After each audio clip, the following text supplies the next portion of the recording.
Êxodo capítulo 24, versículo 15 ao 17, lemos assim: E subindo Moisés ao monte, a nuvem cobriu o monte, e a glória do Senhor repousou sobre o monte Sinai, e a nuvem o cobriu por 6 dias.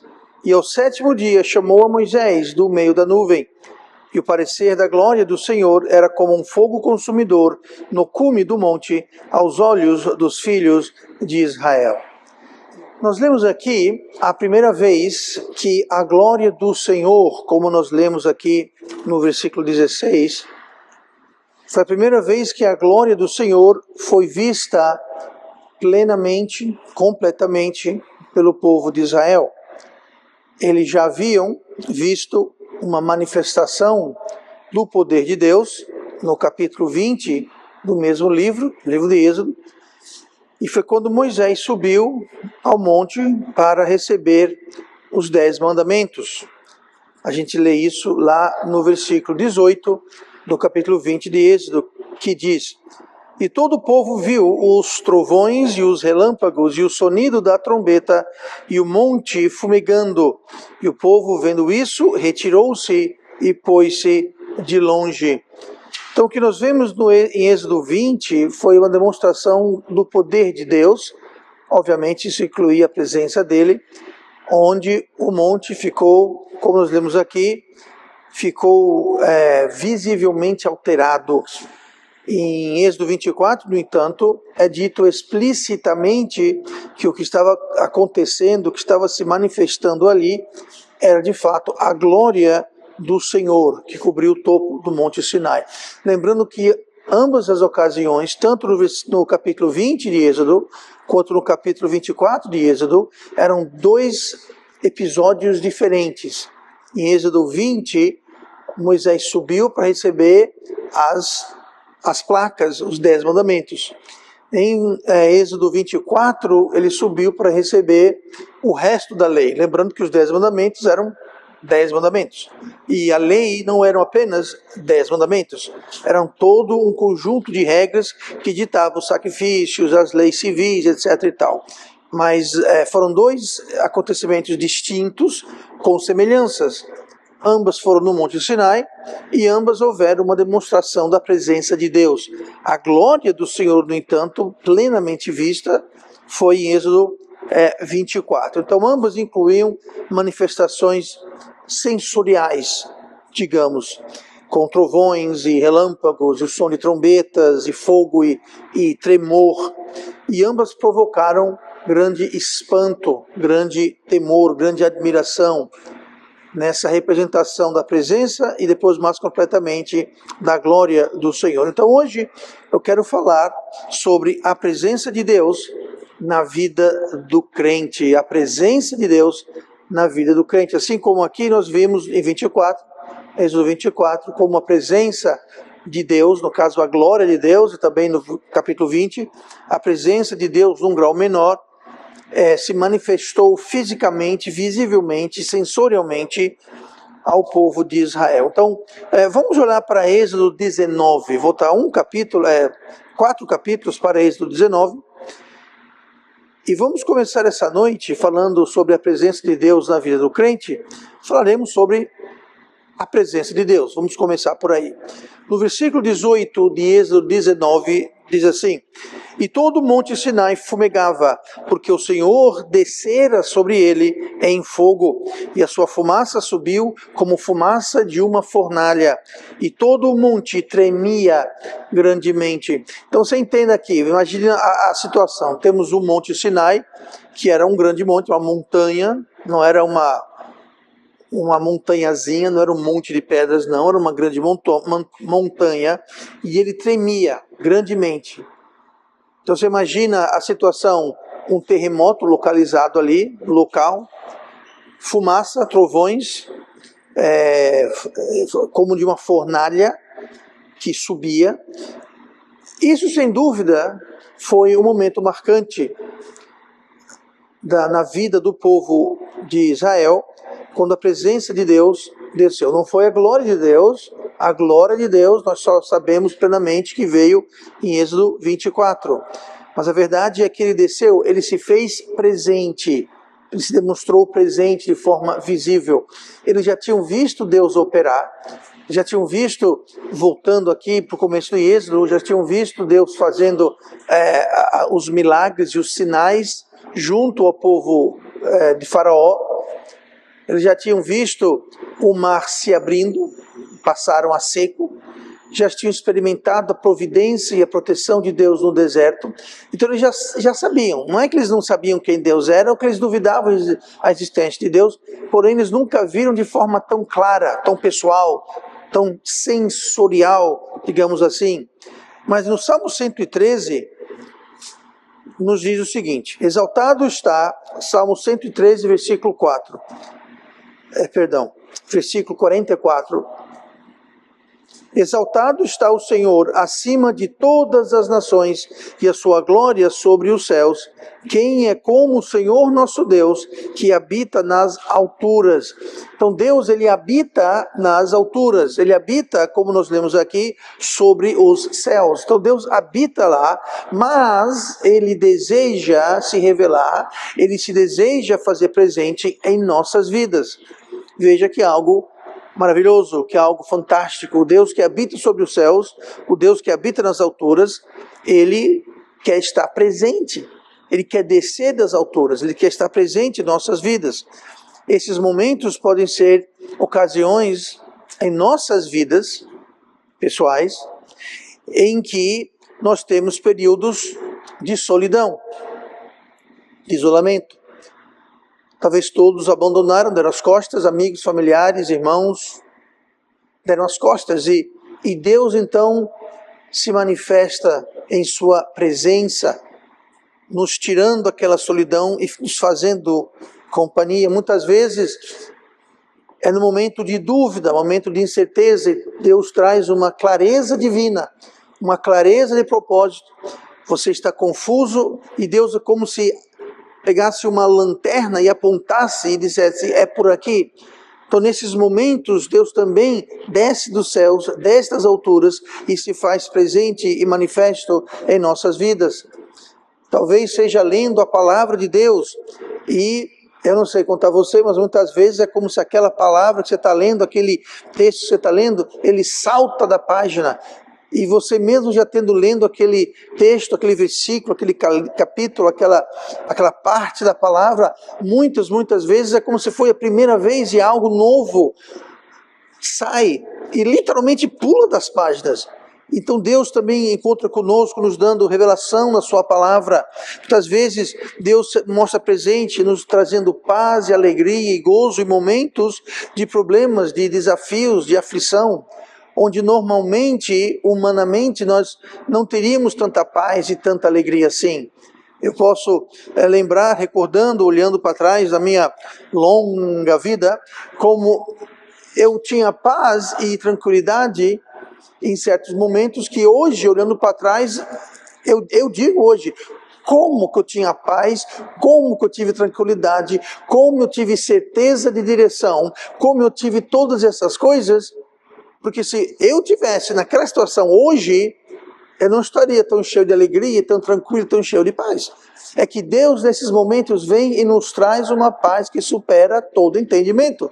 Não é coincidência, não é porque você teve qualquer outro motivo, a não ser o fato que Deus desceu dos céus e Deus se fez presente e a sua paz, a sua direção, a sua alegria repousou sobre você.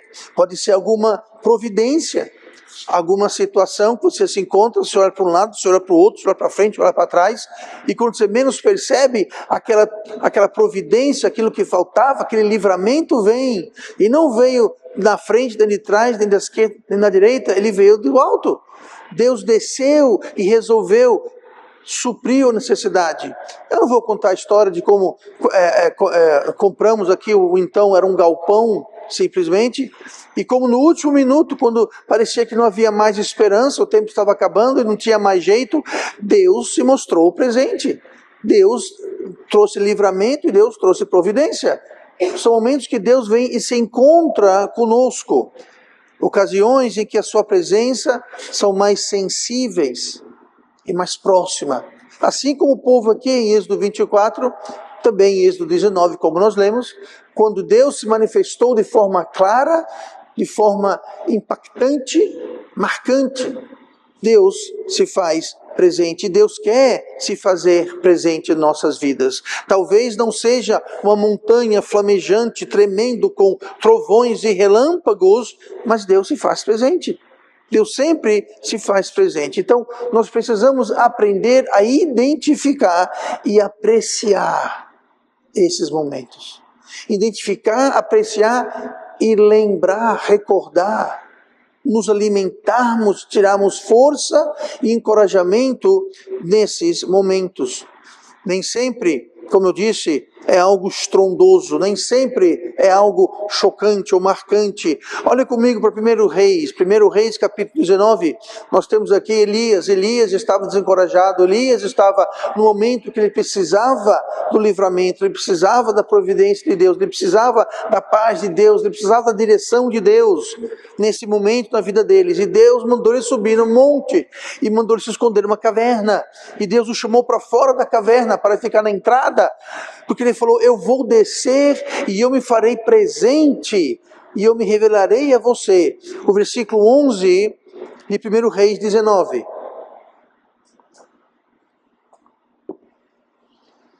1 Reis 19, versículo 11. E Deus lhe disse, sai para fora e põe-te neste monte perante o Senhor. E eis que passava o Senhor, como também um grande e forte vento. Então veja bem, então Deus passou na forma de um grande e forte vento, que fendia os montes e quebrava as penhas diante do Senhor. Veja bem, era um vento forte que quebrava pedras. Você acha que já experimentou um vento forte? Não como esse. Esse vento quebrava, um grande e forte vento que fendia os montes e quebrava as penhas diante do Senhor. Porém o Senhor não estava no vento. Não estava no vento. E depois do vento, um terremoto. Também o Senhor não estava no terremoto.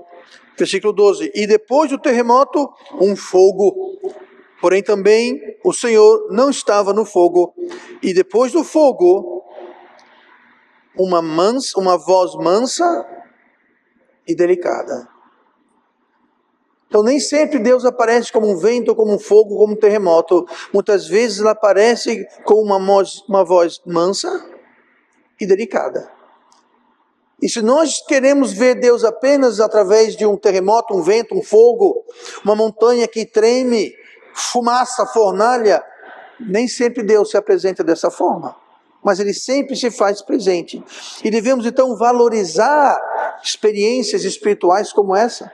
Experiências espirituais em que Deus desceu do céu e se fez presente em nossas vidas de alguma forma. A forma mais marcante que isso acontece é no momento da salvação. Quando Deus estende sua mão de graça e nos recebe como filhos, nos lava no sangue de Cristo e nos coloca na sua família. Isso é Deus descendo, se encontrando conosco. Mas não para por aí.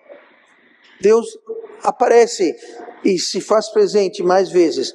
Vamos voltar para Êxodo capítulo 25 e nós vamos ver a continuidade, como Deus deseja estar presente.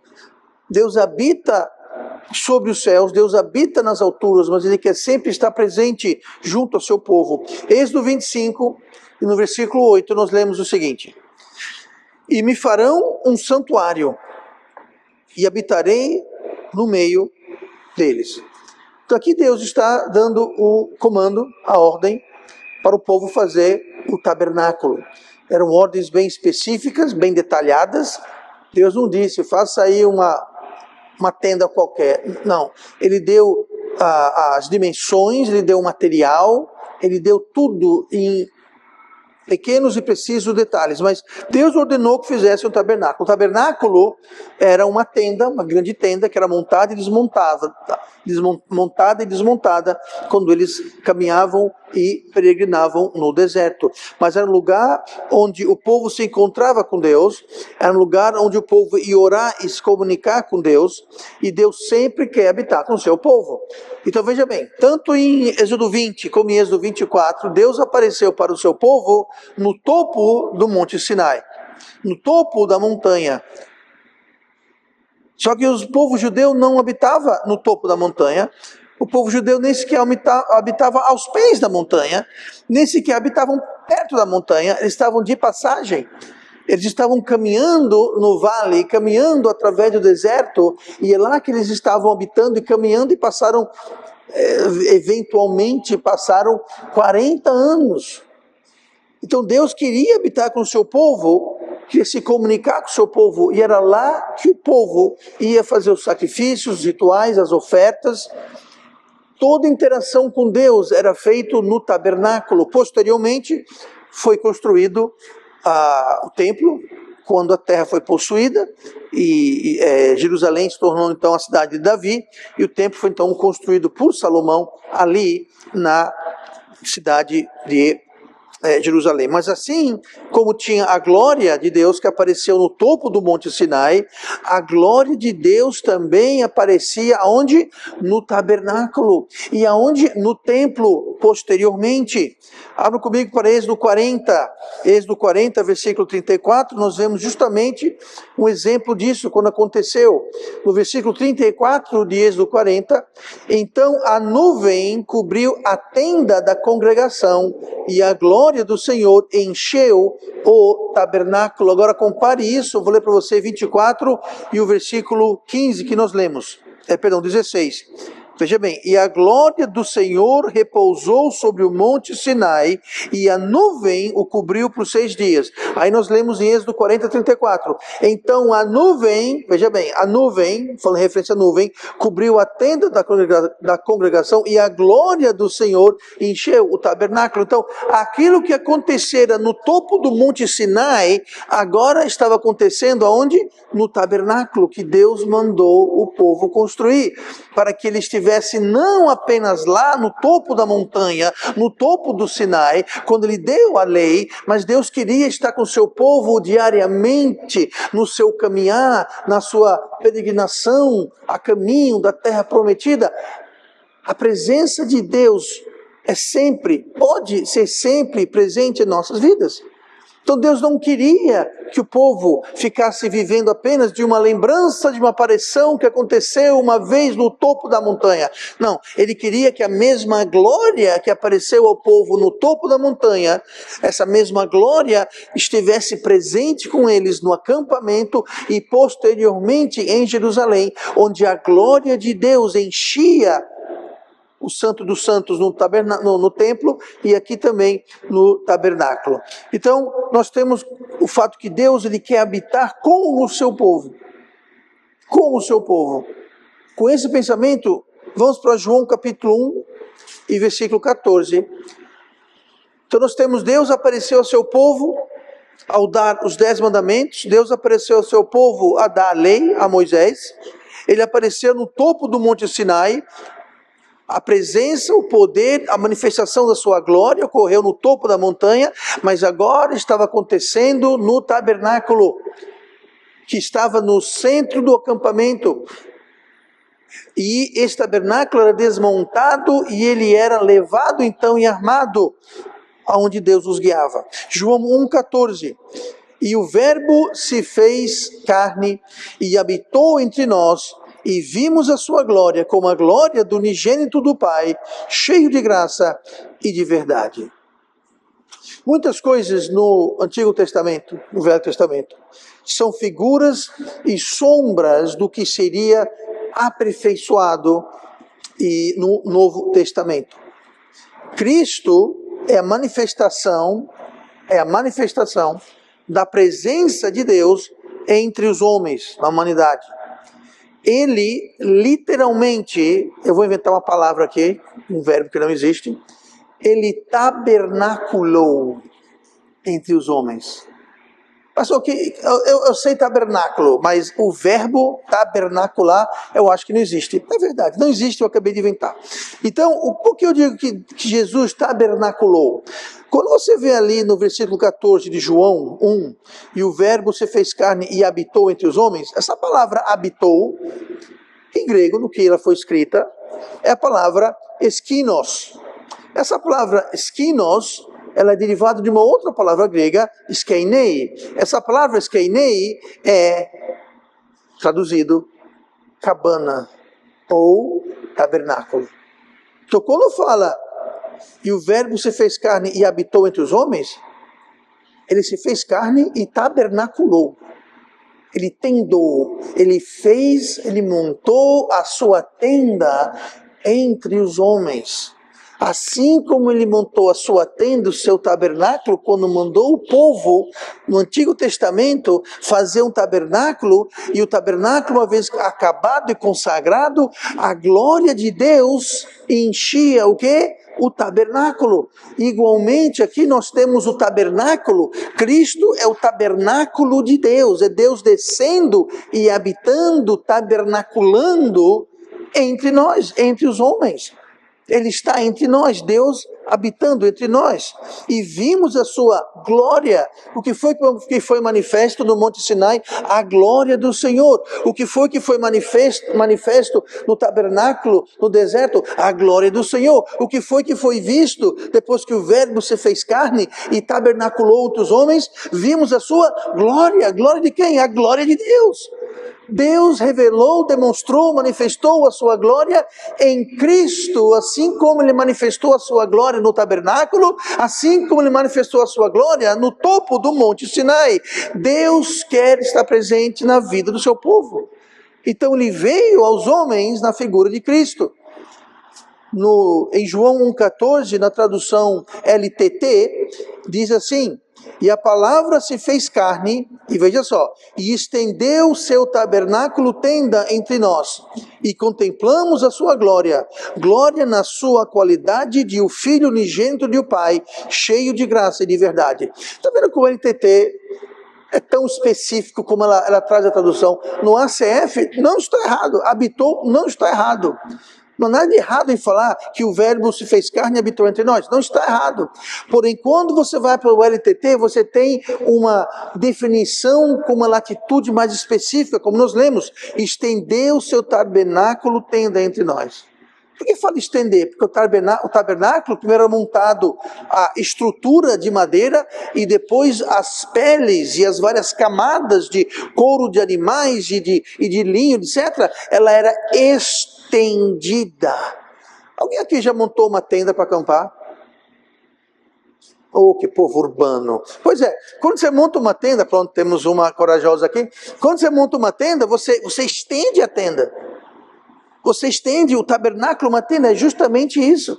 Então aqui na LTT a tradução é bem mais precisa. Eu não estou fazendo propaganda da LTT, só estou mostrando o que significa que ele habitou entre nós. Quer dizer que ele montou seu tabernáculo, Deus montou a sua tenda entre nós, para que pudéssemos ver o que? A glória do Senhor, que é justamente o que estava acontecendo lá em Êxodo.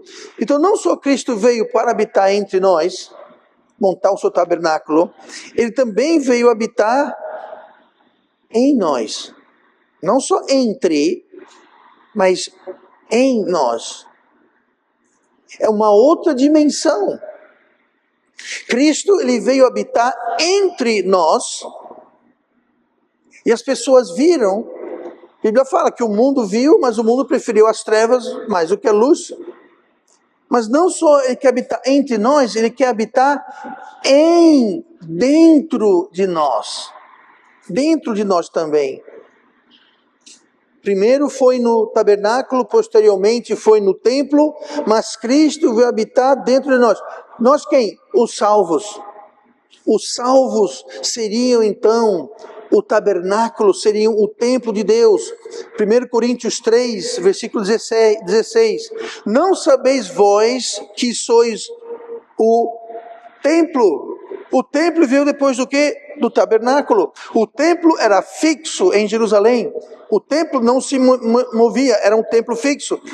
Antes de eles terem um templo fixo, eles precisavam de algo móvel. Daí a tenda, daí o tabernáculo, que era itinerante junto com eles. Mas tabernáculo, templo, hoje esse templo somos nós. Ele quer habitar dentro de nós. Não sabeis vós que sois o templo de Deus? E continua. E o Espírito de Deus habita em vós. Habita em vós. O Espírito Santo habitava no tabernáculo. O Espírito Santo depois habitava no templo. Hoje o Espírito Santo habita dentro dos salvos. Porque nós somos o templo e o Espírito Santo habita em nós, como diz aqui no versículo 16 de 1 Coríntios 3.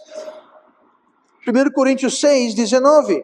Ou não sabeis que o vosso corpo é o templo do Espírito Santo? Mas claro, impossível. Deus veio tabernacular entre os homens, mas também dentro dos homens que o recebessem como Salvador. Ou não sabeis que o vosso corpo é o templo do Espírito Santo que habita em vós, proveniente de Deus, e que não sois de vós mesmos? Aqui tem uma verdade muito importante. Quando Deus deu as instruções para fazer o tabernáculo, e eu não vou me debruçar sobre as instruções, que são muito precisas. Quando foi para fazer o templo, igualmente foi muito preciso. Deus definia o material, qual metal, rocha, madeira, o tipo de madeira, qual revestimento, o que ia ser decorado, o que ia ser pintado, o que ia ser tudo detalhado com grande precisão. Porque o tabernáculo não era do povo, era de Deus. O templo não era do povo, era de Deus. E esse templo, se você é salvo e você é o templo do Espírito Santo, aqui Deus nos lembra, o vosso corpo é o templo de Deus que habita em vós, proveniente de Deus, e que não sois de vós mesmos. Se o meu templo não é de mim, então Deus quer o mesmo rigor nos detalhes do que no tabernáculo e do que no templo. Então nós não podemos viver, fazer, falar, andar, nos portar do jeito que a gente bem entende, do jeito que a gente bem quer, porque Deus não disse, é o seguinte aí galera, faça um tabernáculo. Agora, tamanho, altura, largura, espessura, o material, fica com vocês, que fique bacaninha, viu? Se vocês gostarem, por mim tá bom. Deus não diz isso. No templo, Deus não falou, faça aí um templo para mim de qualquer jeito. Ele inclusive falava, as pedras trabalhadas não são para serem cortadas e preparadas no local. É para serem preparadas bem longe e trazidas já prontas. Por quê? Você viu a bagunça que ficou aqui umas semanas atrás? Você viu? Pois é, Deus falou, eu não quero bagunça na minha casa. Eu não quero barulho na minha casa. Aqui é o templo. Vocês vão preparar tudo e trazer pronto e vão montar aqui. Ele deu as dimensões, o material, deu tudo. Por quê? Porque o templo era do Senhor, o tabernáculo era do Senhor. E nós não somos de nós. Se você é salvo, eu e você, nós somos o quê? Do Senhor. O que do Senhor? Templos do Senhor. Mas por algum motivo caiu essa ideia de que a gente pode chegar e fazer e ser tudo do jeito que a gente quer. Não, mas esse material aí é muito caro, isso aqui é mais barato. Não, porque essa tinta aí, não, vamos fazer de outro jeito. Eu não estou falando disso aqui, isso aqui não é um templo, isso aqui é um galpão convertido num lugar onde a igreja se renova. Então isso aqui não é templo. Templo somos nós. Eu sou templo, você é templo. Então não estou falando de pintar a parede, isso que a gente reformou aqui agora há pouco, eu não estou falando disso, estou falando de nós. Como nós nos portamos, como nós falamos, aonde, com quem andamos, o que transmitimos, o que testemunhamos, tudo isso faz parte de mostrar e representar e refletir a glória de Deus. O templo é dito, eu não estava lá, eu sei que é difícil acreditar, mas dizem que a glória do templo ela era algo fantástico. Dizem que a glória do templo era vista, ela brilhava de longe. Era algo tão fantástico que quando completaram o segundo templo, porque o primeiro foi destruído quando o povo foi levado em cativeiro, foi reconstruído. E haviam pessoas já de idade avançada que quando viram o segundo templo choraram, porque disseram, isso daí nem se compara com o primeiro. Eles tinham conhecido a glória do primeiro templo, e quando viram o segundo disseram, isso não chega aos pés. Era algo glorioso, era algo magnífico. Assim deve ser o crente. Nós devemos ser o sal da terra e a luz do mundo, devemos brilhar. As pessoas devem olhar para a gente como olhavam de longe, aquilo reluzindo no sol e falando, aquilo ali é o templo do Senhor Jeová, é o templo do povo hebreu. Quando olham para a gente, será que alguns dizem, é crente aquilo? Não. Não é possível. Pois é. Sabe o que aconteceu com o primeiro templo? Foi saqueado e destruído porque o povo foi levado para cativeiro. Por que o povo foi levado para o cativeiro? Pergunta para Jeremias. Porque o povo foi insistente, desobediente, rebelde, não se arrependia, não se consertava, não atendia, perseguia os profetas, e, casava com os povos que não deviam estar se intercasando, estavam cometendo paganismo, estavam adorando ídolos falsos. Deus falou, sabe uma coisa? Só tem uma solução. Toda a nação foi levada, o resto foi desbandado, Jerusalém foi destruída e o templo foi saqueado, colocado em chamas, e tanto ouro que tinha lá dentro, e o fogo que ele escorria e era coletado, todos os utensílios, todas as decorações do templo, feitas de forma delicada, foi tudo derretido. Quando o templo foi queimado, e o que não foi derretido foi saqueado, foi levado as peças de ouro para a Babilônia. Deus quer estar presente em nossas vidas, para que nós possamos refletir a sua glória. Assim como no tabernáculo, assim como no templo. E Cristo veio encarnar, Cristo veio estar entre os homens, tabernacular entre a sua criação. Mas Ele quer também tabernacular dentro de nós, fazendo de nós o seu templo, mais precisamente o seu tabernáculo, porque nós não estamos fixos, nós somos ambulantes, assim como o tabernáculo era ambulante. Mas Deus quer se fazer presente independente das circunstâncias. Deus não é o nosso Deus só quando a coisa está boa. Deus quer estar presente em todos os momentos, todas as circunstâncias. Jesus não é algo que é limitado a um lugar ou a um ritual. Eu vou contextualizar. Jesus não é algo limitado a estar aqui no culto, nesse lugar geográfico que chamamos de igreja. É um erro muito comum, muitas vezes até eu falo isso. Vamos para a igreja. Gente, igreja não é um local, igreja são pessoas.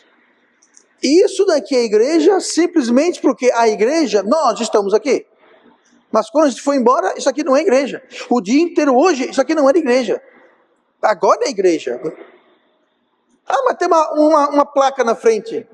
Bem discreta a placa, né? Quando passa, ninguém sabe. O que será que é isso daí? Só se for cego. Quando vê a plaquinha. Não é nem placa, é fachada, né? Pois é. Cristo não está presente em nossas vidas só no culto. Cristo não está presente em nossas vidas só na igreja. Cristo não está presente, Cristo não quer ser presente na sua vida quando estamos aperreados com um problema, com uma dívida para pagar, com uma doença para curar, com um problema para resolver. Deus quer estar presente a cada instante, em todas as circunstâncias da sua e da minha vida. Muitas vezes nós compartimentamos, Deus, eu estou com problema. A gente ora, jejua, lê a Bíblia, vai para o culto. Quando a coisa se resolve, Deus desaparece. Para nós, Ele desaparece. A nossa percepção da presença de Deus vai embora. Por quê? Está tudo bem, está tudo bom. E só quando vem um problema, aí a gente começa a buscar a Deus. Não é assim. Se Deus habita, se eu sou o templo e Deus habita, então Ele habita.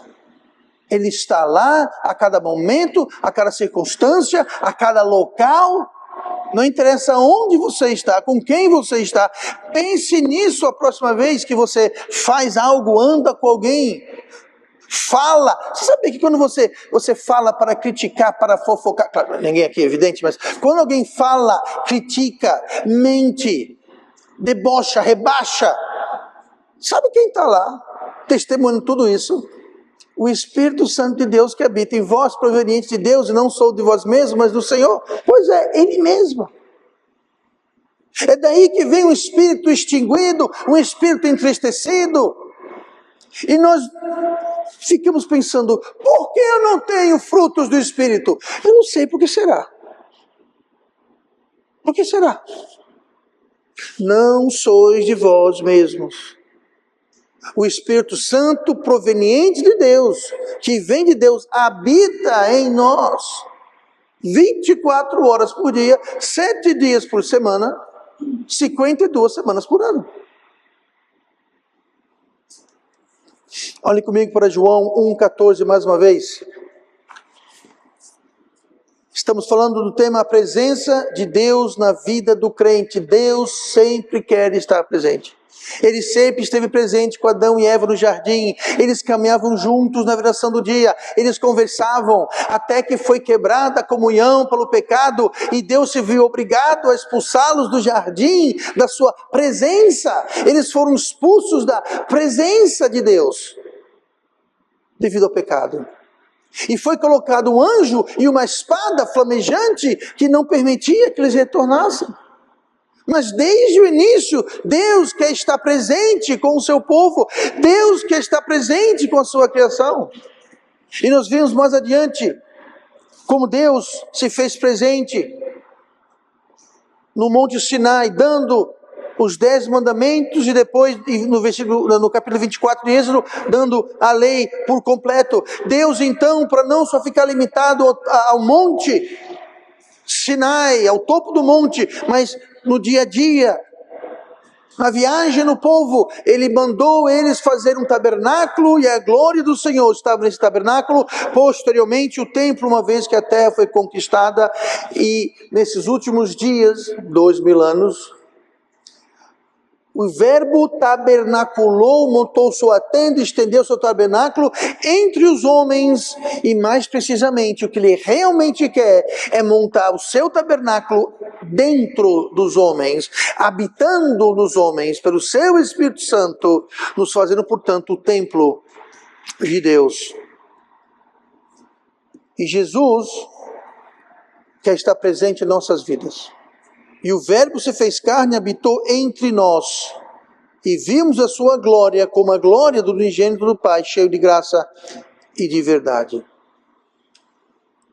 Deus não quer que ocasiões marcantes em nossas vidas, ocasiões marcantes da sua presença, apenas habitem a nossa memória e a nossa lembrança. Cristo quer habitar conosco no nosso cotidiano, na nossa rotina, no nosso dia a dia. E eu pergunto, como estamos tratando a presença de Deus, a real, verdadeira e constante presença de Deus em nossas vidas, em nossos lares, em nossos trabalhos e estudos, nos nossos relacionamentos? Estamos demonstrando perdão e graça e amor e misericórdia? Estamos demonstrando as características que Deus demonstrou para conosco? Que se Deus habita em nós, então isso deve fluir. Isso é algo que deve sair da nossa boca, das nossas ações, das nossas decisões. Quais formas práticas estamos refletindo?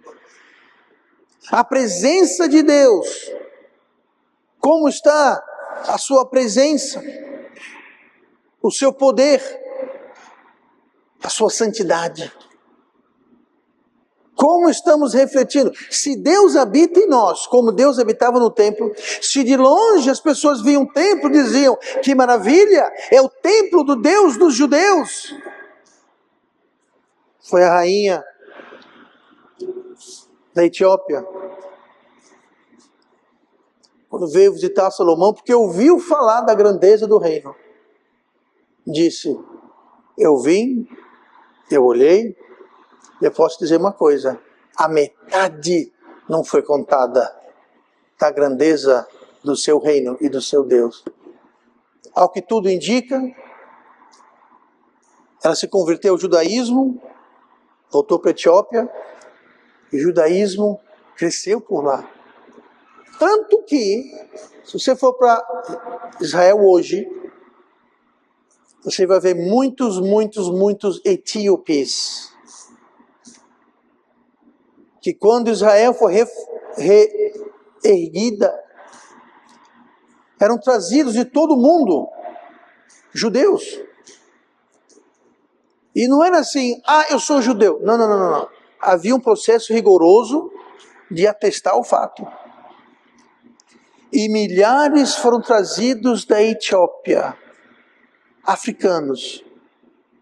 Resultado da visita da rainha de Sebá, que visitou Salomão, voltou para sua terra, e tão impressionada e marcante, que ela se converteu e levou o judaísmo de volta, levou o conhecimento do Altíssimo de volta para o reino dela.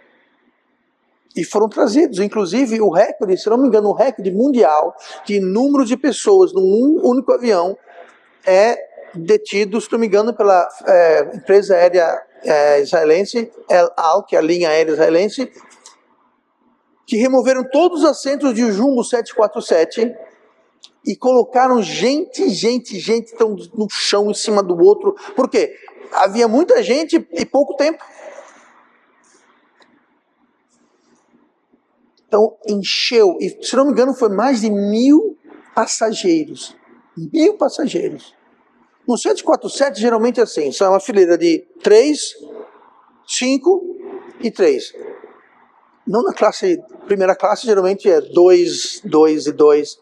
Quer dizer, eu sei, eu viajei muito, sabe? Mas enfim. Ali não era 3, ali era 10, 10 e 10. Por que da Etiópia? A rainha. A rainha foi. O que nós estamos transmitindo para as rainhas da nossa vida? Para as pessoas que vêm e nos observam. O que elas veem? O que elas enxergam?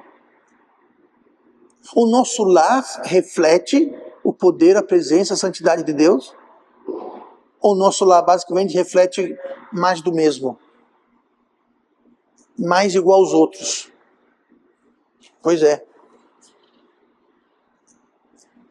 Deus não quer que nós vivamos simplesmente de uma memória de um encontro com Deus. Eu lembro, eu fui salvo. Eu fui salvo no dia, eu vou dizer meu testemunho, no dia 21 de julho de 1991. Maravilhoso. Mas sabe uma coisa? Não é para ficar só na memória. Não é para ser apenas uma lembrança. É para ser revivido. Como assim, pastor? Todo dia você deve relembrar e louvar a Deus pelo dia que você foi salvo. Se arremeta, se arrebate para aquela ocasião. E lembre de onde nós saímos e aonde fomos colocados e o que nós somos hoje, o que Deus fez conosco, como nos transformou, nos deu nova vida. Eu lembro, antigamente, muito tempo atrás, eu evangelizava, eu lia minha Bíblia, eu orava, mas faz tempo. Não é para ser uma memória, não. Deus não quis apenas que ficasse a lembrança do Monte Sinai, sendo contado de geração em geração. Ele falou, não. Agora construa um tabernáculo, essa mesma glória vai vos acompanhar. Quando a terra é prometida, agora faça um templo e a minha glória estará no templo. E todo o povo ia, pelo menos uma vez por ano, ao templo. Deus quer estar com o seu povo. Deus não quer que aqueles momentos em que Deus se fez presente, como eu falei, um livramento, uma providência, momento de clareza, de direção, uma paz que supera todo entendimento. Esses momentos em que Deus desce e se encontra conosco, não são para serem colocados no museu, numa vitrine, no álbum, e lembrados como algo que aconteceu. Não, não, não, não. É para ser revivido e repetido e expandido e espalhado a cada dia. Enquanto peregrinamos por esta vida, mesmo em dificuldades, mesmo em solidão, mesmo em desencorajamento, mantenha a comunhão, mantenha a presença de Deus viva na sua vida, porque ela está lá. Ela está lá. É importante lembrar algo muito marcante.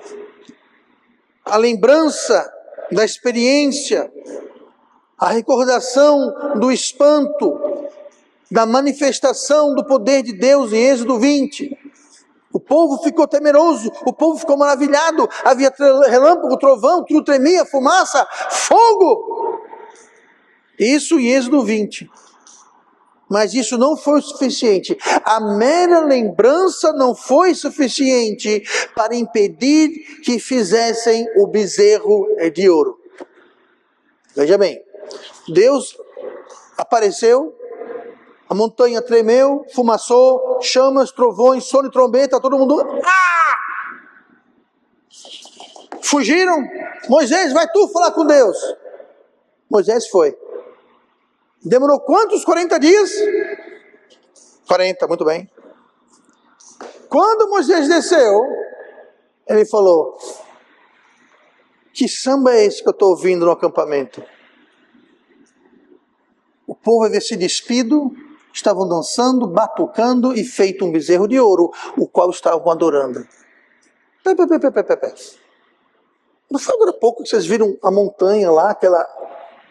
E todo mundo morreu de medo e correu. Ele falou: vai falar com Deus, Moisés. E o que ele falar para você, você falar para a gente vai fazer. Vai, estamos com medo. Pois é, quando Moisés desceu, estava o carnaval lá. Se nós formos viver de lembrança,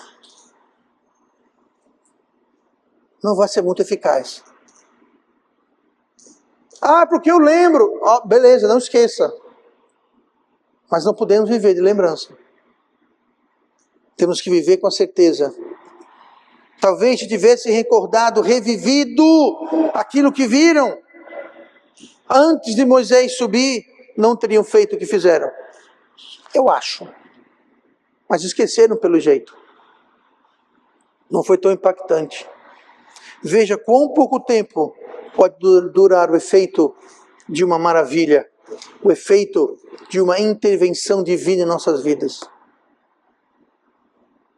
Vou dar um exemplo aqui. Quantas vezes esquecemos o quanto oramos, o quanto sacrificamos, o quanto desejamos, o quanto esperamos por uma bênção, por uma intervenção de Deus. E não muito tempo depois já estamos querendo outra coisa. Já passou a graça.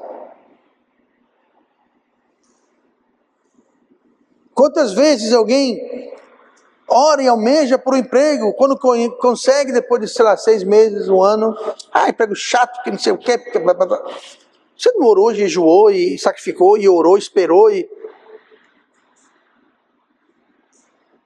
ou uma coisa mais grave. Orou e esperou tanto, pedindo a Deus um esposo ou uma esposa.